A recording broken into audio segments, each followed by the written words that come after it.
Hello, everyone. How are you doing? This is Daryl Guberman, CEO of Guberman PMC LLC, a quality consulting firm here in Connecticut. We have a couple special guests here. We have Mr. Kelly Oberg, who came in from Washington State. He's the new CEO. He was also the Rockwell Collins CEO when the M.KHAN system was being manufactured and also implemented at Boeing. And he was the man of the hour. Dennis Muhlenberg, who got taken to task for the two crashes, Ethiopian and Indonesian Air, because of MCAS, it was finally decided and analyzed that it was because of MCAS. And people have chastised Boeing about not telling the FAA about anything. They didn't have to. In 2009, Boeing was made an agency of the FAA. So I'm going to tell Kelly Oberg this, I'm going to tell so many others. And then I'm going to read you this. This title is Quality Expert Daryl Guberman Challenges FAA Administrator Mike Whittaker on Boeing's Reset After Door Plug Failure.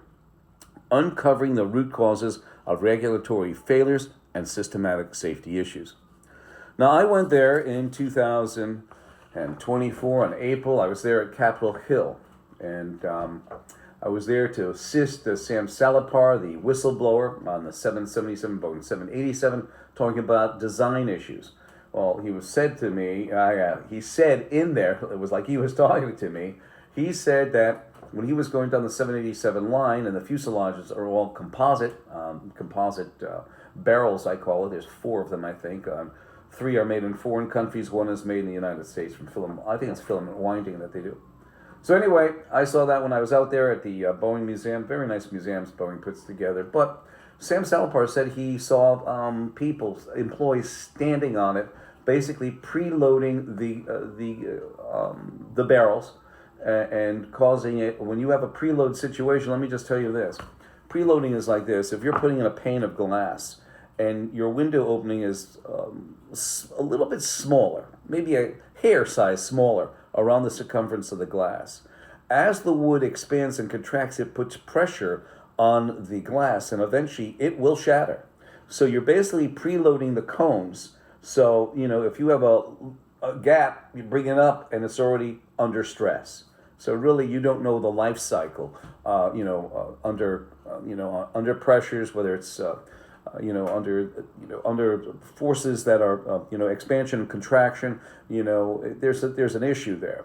So I stood up with those two pieces of paper that I have in my hand, and I told him, I said, yes, after the last guy spoke, the MIT guy, I was not invited to speak, but I got up anyway, because what I had to say was very important. Now, the news media has kept quiet about this. They do not.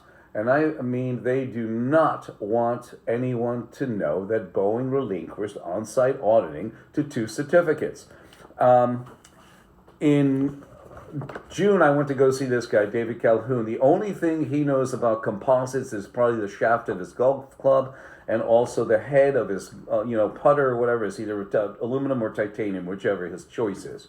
But as a whole, and he knows about aerodynamics because when he's on the golf course hitting the Titleist tree ball, he's good to go. So I'm going to read this to you, and I hope to go through these placards, but if not, you've seen it and heard it before. 2001, after 9/11, Boeing was going to lay off 20 to 30,000 employees. 7 months later, in April, they worked together with the Performance Review Institute (PRI) to produce the NADCAP certification for special processes. In July of 2002, a couple months later, they produced the supplier bulletin, which said the certificate that they produced AS9100 for aerospace must be either ANSI, ANAP, and nothing else. American National Standards Institute and the American National Accrediting Board, who are founders of the International Accreditation Forum, their sister organization, ILAC, the International Laboratory Accreditation Cooperation in Australia. IAF is in Delaware. Okay. Also, ANSI, ANAB are underwriters for the IF and ILAC. Don't let anybody kid you. I have a lot of government contracts that state that, and they are trying to change the name. They're trying to rebrand IAF and ILAC because I've been exposing it, because they don't want liability. How could they have liability anyway? They've got half the federal agencies on their board, like the DOJ, FBI, etc. All right? So they take all systematic and product failures, and that's what happens.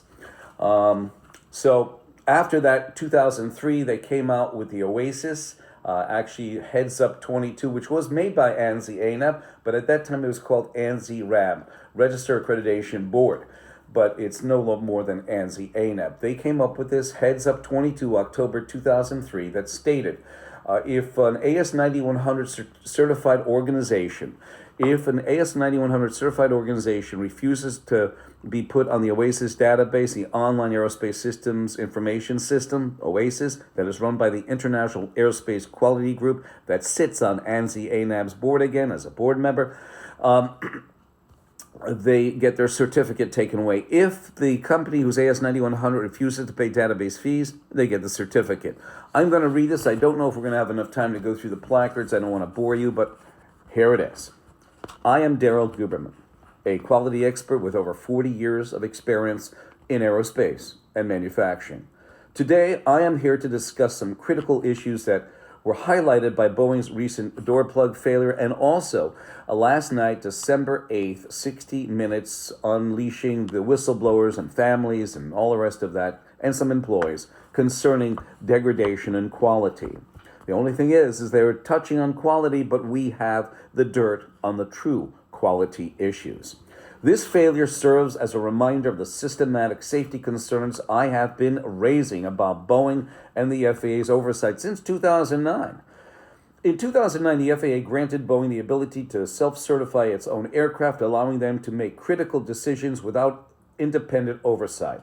The decision was proven to be disastrous, as seen with the crashes of Lion Air and Ethiopian Air, both involving the flawed MCAS system. The FAA's failure to regulate Boeing adequately has left passenger safety at risk.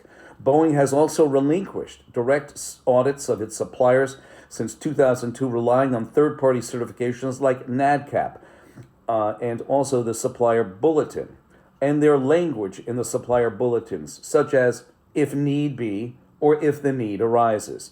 These phrases leave Boeing with an option to act only when a failure occurs, far too late to ensure safety before disaster strikes.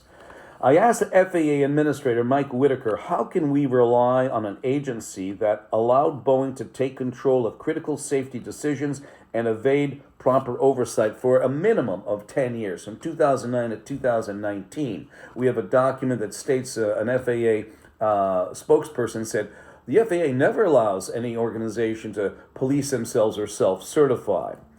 How can we trust Boeing, which sits on the management committee of ANSI ANAB, and also the FAA sits there as well?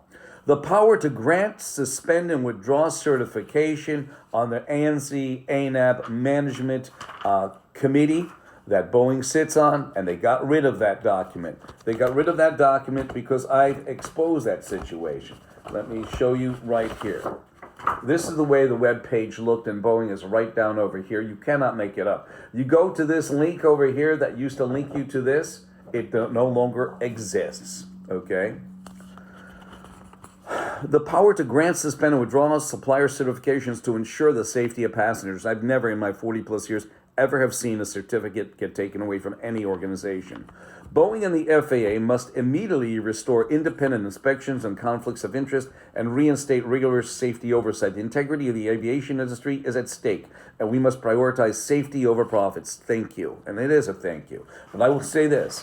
I put a 42-page document into Boeing's board of directors, asking them and actually telling them that, here it is, telling them that I could be the lead of their quality. Even if Doug Ackerman is the vice president, bring me in and let me take the reins there, because I'll make both Doug Ackerman and Robert Kelly Oberg shine.